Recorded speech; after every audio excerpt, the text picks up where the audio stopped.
Good morning, good afternoon, and good evening po. So, this is my first time na mag-vlog po ako, no?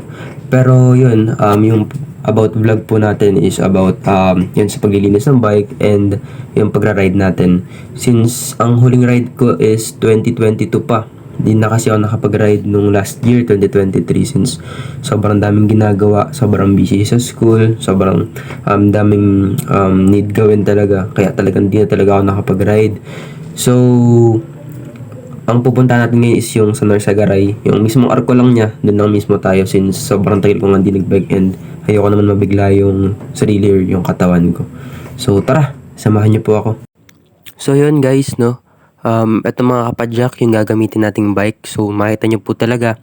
Ayan, no? Hini po ako kasi sobrang dumi niya talaga. No? So, bumaba na talaga yung fingerprints mo pagka talagang hinawakan mo siya. Kasi nga sobrang, yung alikabok. Kasi nga di na talaga siya nagagamit. So, ayun, this point, nilabas ko siya muna. Since yun, bagong pintura yung sahig namin. So, bawal madumihan. Kaya, inangat natin siya. So, syempre, hindi mawawala dyan yung stand natin. Kasi syempre, para malinis natin ng maayos. So, dito, yan, sinetup ko na kung saan siya lilinisin, kung saan natin siya papagintapin. So, ayun, tinaas ko, ang sinabit ko dyan is yung parang pinaka swing arm bound tawagin sa motor. Pero yun, kasi para matanggal din natin yung kadena, maikot natin yung gulong na maayos. So, yun, tinanggal ko rin muna yung speedometer kasi syempre para hindi na rin agad masira din. Although, ano na naman siya, tawag dito, waterproof naman or water resistant naman. So, in this point po, ang ginagawa ko po dyan mga kapadyak is hinahanap ko yung pinaka-lock ng kadena kasi gusto ko siyang tanggalin kasi nga sobrang tagal niya na stuck. So, sobrang tigas na nung chain niya. So, gusto ko siyang tanggalin kaso hindi ko siya matanggal. So, ginamitan ko pa dyan ng WD-40 para lang matanggal siya. Kaso, ayaw niya talaga matanggal. Matigas talaga. Tsaka kasi ang pagkakaalam ko po mga kapadyak, pagka bago talaga yung lock ng chain is hindi talaga siya agad-agad matatanggal. Kaya yan, hirap na hirap ako. So, yun, no choice. Ang ginawa ko is lilinisin natin siya ng may kadena, may chain. So, yung makita nyo po, meron na rin sabon yung kamay ko. So, nagtimpla na rin kasi ako ng soap dyan. So, ang ginagamit kong sabon is hindi naman din yung branded. Yung pang dishwashing liquid lang din. So, yung binasa ko muna lahat-lahat para at least matanggal yung mga alikabok, yung dust, matanggal. And at this point, gumagamit po ako ng ng sponge. Yan, sponge or it's either brush.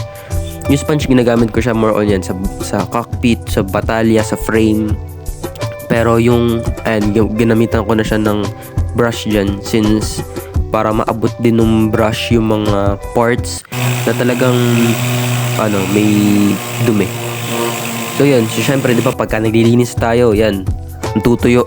Yan, kasi ginalagyan ko siya ng gas ginalagyan ko ng gas yung chain.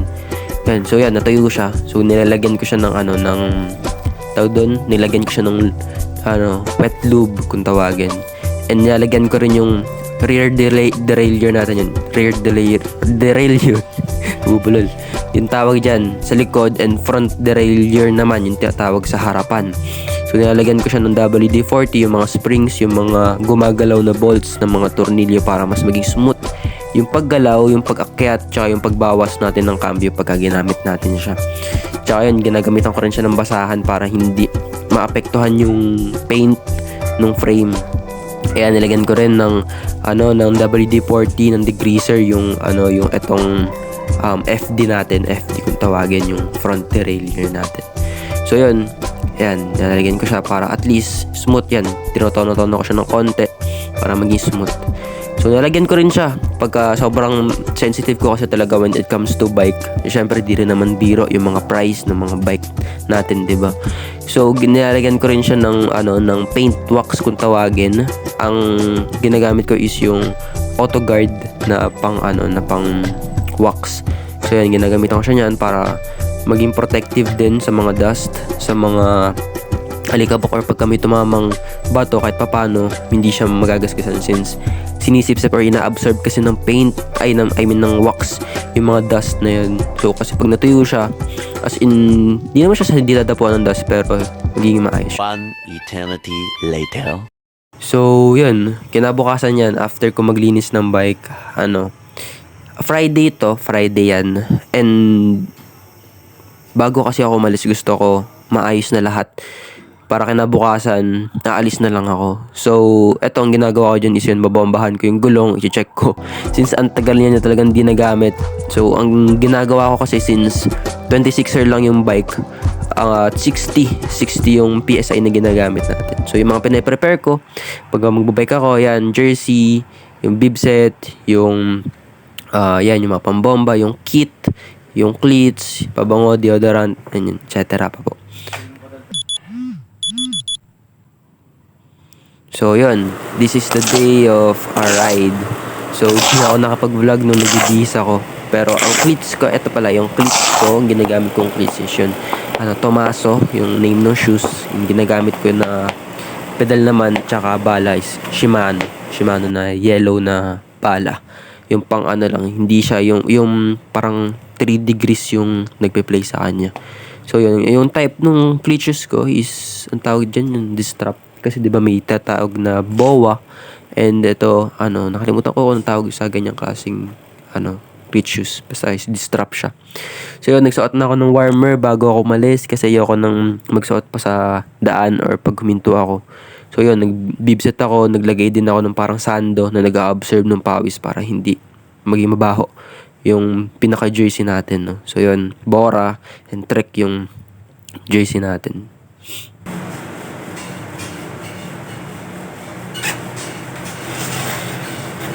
Yun, sobrang smooth. So yun, naglagay na rin ako ng tubigan ko sa bottle cage. Sobrang daan-daan talaga ako kasi, and carbon kasi yung yung bottle cage ko. So yun, so tara, tayo ay lumarga na kasi anong oras talaga yan. Sobrang nahassle talaga ako nung nag-video talaga, pero yan. So let's go, labas na tayo. Nasa na ako niya, nasa tawag dito, Bintog Plaridel, Bulacan. So pag diniretso natin yan, kung nakikita nyo yung isang straight na daan, pag diniretso natin yun, magiging ang labas natin is Angat, Bustos, Angat, or Baliwag, Bustos, Angat. Pero dahil nga medyo matraffic kasi doon, medyo maraming truck, so dito ako kumanan ako papuntang Pandi. Ang labas natin Angat, to North Sagaray tayo. So, yan. So, yun, sobrang kasi, sobrang tawag dito, yung di ko pala napansin na ganyan pala yung naging view. Since di ako naka-chest mount, so baka naman may mag-sponsor dyan. So, yun. Ito, pinapakita ko dyan yung kalsada kasi na yan, yung point na yan, falls flat. Yung falls flat, ito po yung akala natin straight yung kalsada pero hindi natin namamalayan na paahon na. So yun, nasa Pandi na tayo that point. So, and yung pinaka-favorite part ko when it comes sa pag nagbabike, makita natin yung view, yung nature, sobrang ganda talaga. So, dahil yan, maganda yung nature yan, nag-video na rin ako. So, yung gamit kong helmet is Specialized Prevail, pero fake lang yan. So, nasa around 600 lang. So, yun, gamit kong shades, yun, nabibili lamang sa shop. Ayan. So yan, ito yung nag-vlog ako, ito yung unang ahon sa Pandi. Ito yung first na climb sa Pandi. So yun lang talaga yung disadvantage pagka pumunta or pagka dumaan tayo ng Pandi, Bulacan. Yung ahon talaga, yan talaga. Kasi sobrang sunod-sunod talaga yung ahon dyan, as in up and down. So siguro yung percentage ng ahon dito, yung gradient is nasa siguro 6 or 7% gradient lang naman. Lang naman siya, tawag dito medyo malumanay lang naman. And ang goal ko kasi dyan is kahit pa paano medyo mataas yung average speed na makuha ko. Kaya di ko talaga binababa ng 20 km per hour yung speed ko kahit na paahon. Pero yung hingal ko dyan, grabe na kasi talagang tagal ko na talagang hindi nakapag-bike. So dito, kung alam niyo po yung Amana and yung Sitio Antonio, yan, dyan po, kakanan tayo dyan. And after yan, ahon na naman tayo. So, pang 5 ahon na yata yan. Hindi ko na na-videohan yung 3 ahon kasi nga, ang hirap mag-video pagka paahon talaga. Yun pala yung disadvantage pagka hindi ka pa naka chest mount or naka GoPro since naka cellphone lang ako at that time. So, naka one hand lang din talaga ako. Pero yun, sa mga mag-vlog din syempre, yun, ingat-ingat lang din po pagka nag-vlog, pagka naka one hand lang tayo. So at that point, siguro nasa ano na ako niyan, Siling Bata, Bulacan. So dito nagsisimula yung matatarik na ahon talaga. Ayan o, yung sobrang tarik niya talaga. So siguro nasa 8% or 9% gradient yung percentage nung ahon niya. Yan, Siling Bata siya. Yan, pagkatapos kasi ng Siling Bata, Siling Matanda, tas Engkanto, tas yun, nalabas mo na ng Angat. And pwede kang mag-Angat, pwede kang mag-Narsagaray. So yan, sobrang tarik niya talaga. Kasi after ng ahon na yan, ito yung susunod. Ayan, ahon ulit. So, di talaga pala nakita yung yung kalsada kasi yun nga, di ako naka-chest mount, syempre di man ako makapag-focus sa camera since ayun, mahirap kasi nagbabike one hand lang and yung mga dumadaan din. So yan pala yung disadvantage. Pero yan, ahon ulit after ng 9% gradient na yun, ahon na naman tayo. Kaya, yan, masarap talaga mag-bike dyan sa Pandi na yan pagka mag-e-ensayo, ganyan. Yan, Siling Matanda na yan. So, yan, sobrang sarap mag-bike dyan, mag-warm up. Dala na ako yun nga, tagal kong di nakapag-bike. So, talagang pinili ko lang dyan na mag-bike. So, dapat nga, magbibitungol ako yung sa Narsagaray nga. Lagpas na siya ng Narsagaray. Pero, sabi ko nga sa lolo ko, hindi ko nga ako kaya kasi nga ang tagal ko talaga hindi nakapag-bike, tagal ko hindi nakapadyak talaga. And ito yung pinaka the best talaga after ng mga ahon na yan. Ayan, papunta ng Narsagaray. Yan.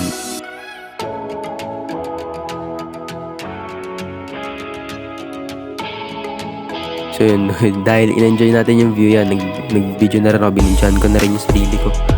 And sobrang, yan, kasabay pa ako. Yan, sobrang sarap kasi pagka nakakita tayo ng ganyan.